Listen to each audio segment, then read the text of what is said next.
There's the whole sister moon, just waning, just rising though, but on the wane. Well then,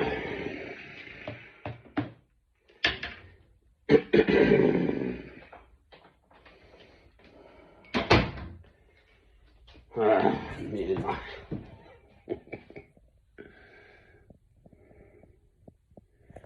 beautiful copper kettle. Peace. Now, you've got to fight for peace.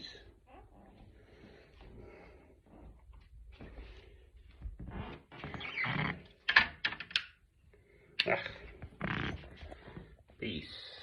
Peace. We want peace.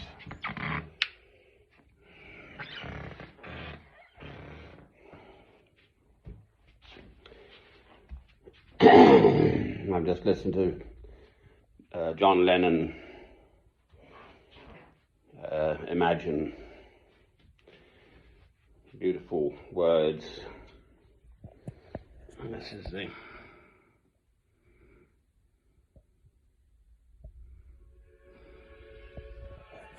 Miserere Mei from Psalm 51.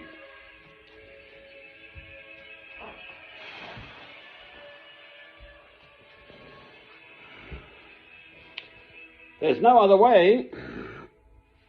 Love.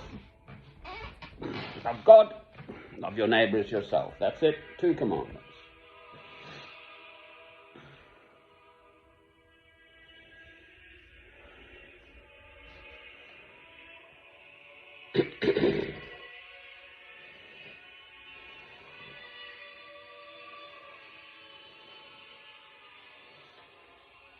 I remember, sort of in disbelief too, the former Yugoslavia, Kosovo and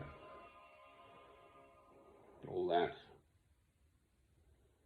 bloodletting, Rwanda, Vietnam. I mean, who was the aggressor there, for heaven's sake? Napalm, the Americans.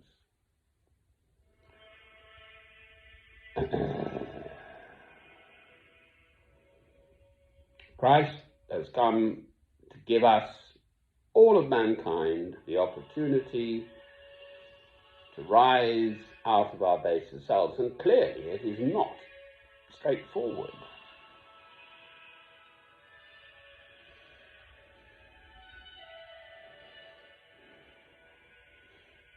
It's justice. If they strike you on one cheek, turn unto them the other cheek. That is the teaching Christ has given us. Every single hair on the head of your fellow man, woman and child is precious and special.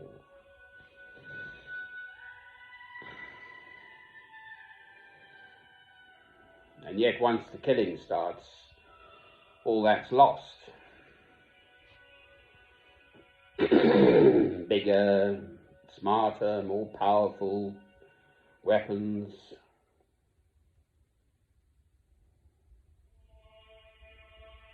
And yet, one little COVID, the bug, closed the world down, the whole world. Everyone was sort of locked within themselves, their own little circle or whatever. Well, it is, curiously enough, it is sort of difficult to just face oneself.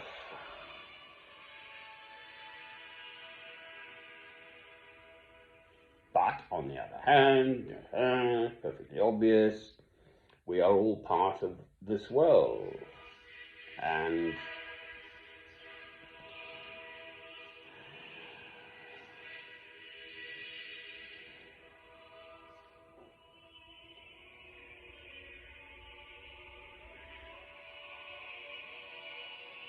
it has to be widespread feeling amongst people in general. We, England, my country, well, I'm British, but I'm more English than anything in my background. a landowner, sort of.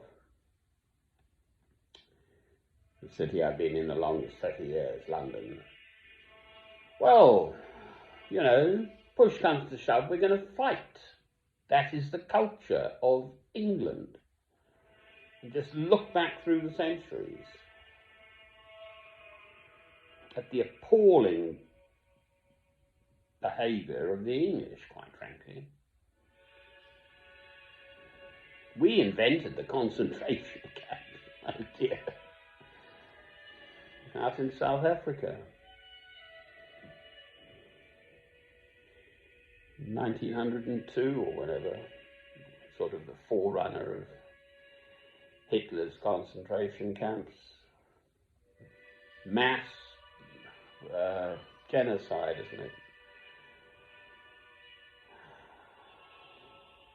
The English actually invented it. Brilliant. So this is Psalm 51, the Miserere Mei. Yes, and the Old Testament is to quite a great extent an historical record of God's chosen people, the Jews, the Israelites, the Hebrews, and murder and mayhem, wiping out those Hittites and Zezites and Perizzites and all of that lot. And God siding with his chosen people. And then we get into that leads to the justification of a holy war. Well, I'm just saying absolute rubbish. Listen to Christ. And Christ's message was exclusively, including the overturning of the moneylenders' tables in the temple.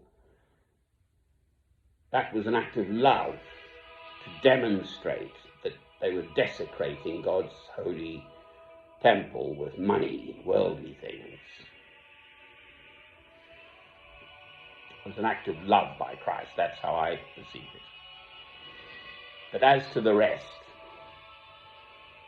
if one simply says no to violence, I've mentioned this elsewhere just recently, but the Peace Square in London, Tavistock Square, has this beautiful big ordovician, I think it's sort of 400 million year old, it's a deep green Elter slate from Cumbria,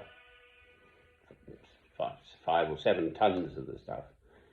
And the inscription is for conscientious objectors throughout all ages of any colour, creed, race, background, whatever, but who said no to violence. And that is not going on in Ukraine, Russia now, etc. Quite the reverse. And then both sides are liable.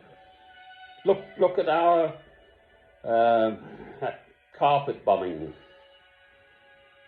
they did. And then there's Hiroshima and Nagasaki too.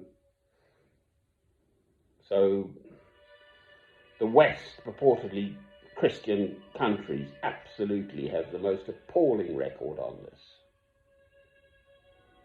The treatment of indigenous peoples around the world, I could go on, by the Europeans, us lot, whites turning up and basically perpetrating genocide, ethnic cleansing of the local populations.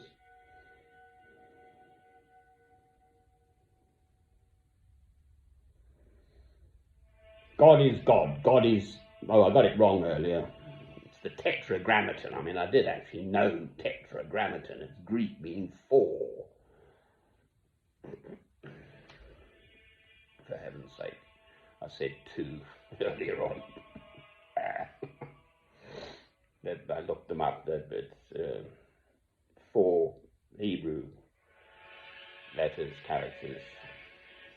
And the holy Jews, they won't say that. They'll say Adonai or Elohim. They won't say Yahweh.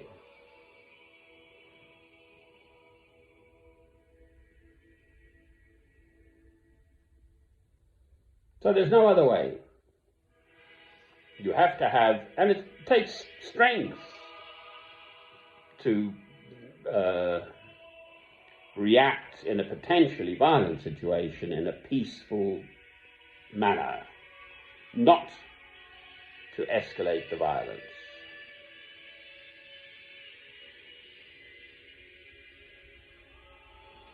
I've never been forced to confront personally, being conscripted or something. I've certainly faced violence in my life, aggression from other individual human beings, and I'm delighted to say I have never responded with violence to anyone else's violence to me. To me, then, that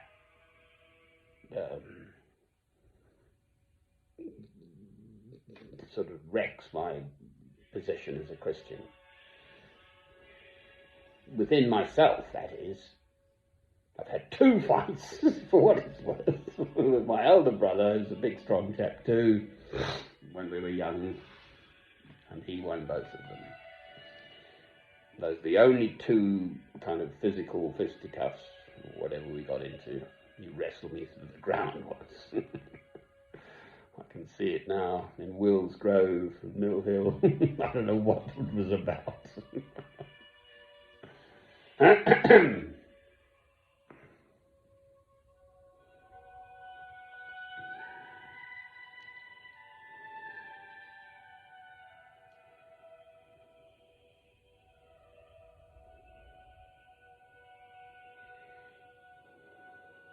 If everyone just said no, I don't know how practically, though, you see, if Russia is bombing the dickens out of this city, Mariupol, 90% of it destroyed or something, well, how do you respond peacefully to that? Lovingly.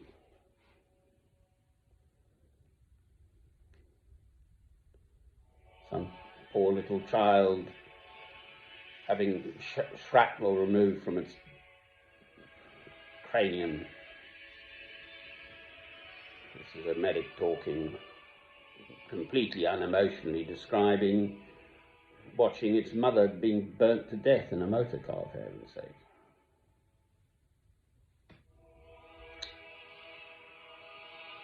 Yeah.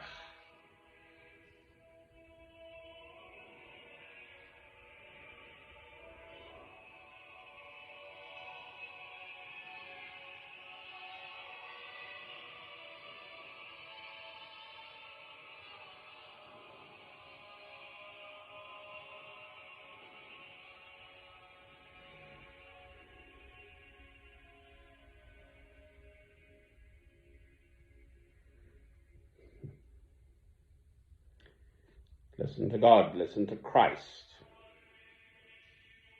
It's the best I can offer. Amen.